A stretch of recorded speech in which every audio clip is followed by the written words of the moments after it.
الخالفين ذو القبائل كلمة شهيد آية الخالق راية بربتر اسنا سنوسا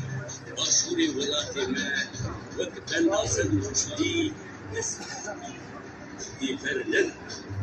فرند جلو وبشمرقة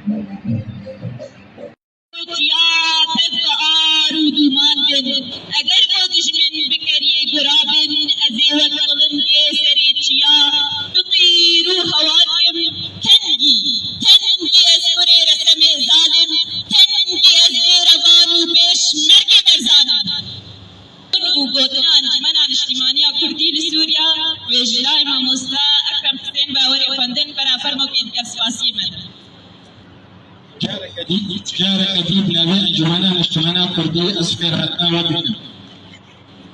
وأمس فاسية بدون لسر محن زرزوني اشتغلنا سرودانا سودا كون دزانين أبزيدي سلحش رجاء أهلي سودا جارك أديب داكتنا كولانا آزادية بيسا درشمي آزادية ملتان إشارشا سورو جارك أديب أو شرش وزوية راستی سلوگانے و جو آزادی جو دیموکراسی جو خوبی جو چارەسەری بەندەرە سووریدا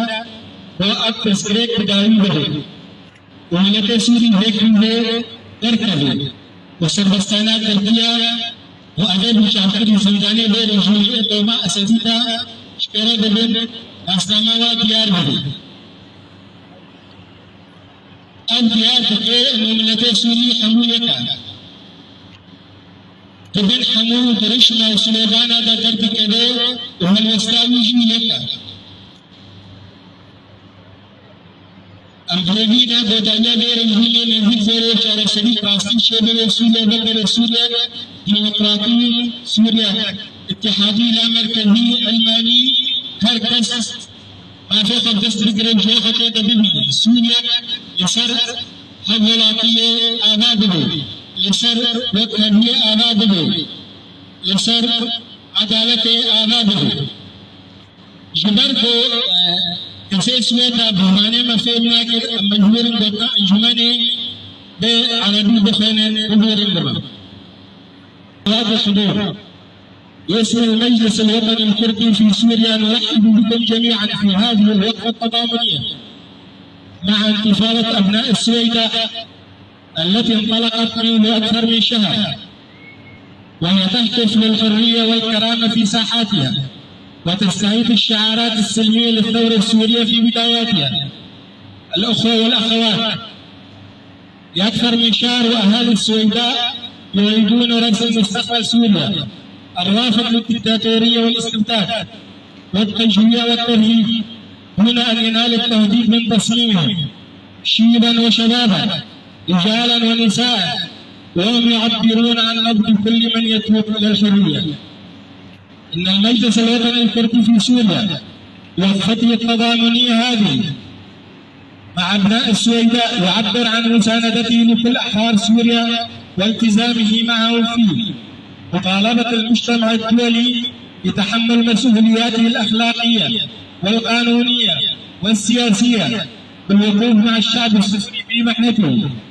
وطالبت مجلس الأمن بتنفيذ القرار 2254 لإنهاء الأزمة السورية، رفض كل الانتهاكات بحق السوريين أينما كانوا ومن أي جهة كانت، ورفض التغيير الديمغرافي في كل بقعة من سوريا، بناء سوريا ديمقراطية اتحادية وطرد دستورها الحقوق الديمقراطية والقومية لكل مكوناتها.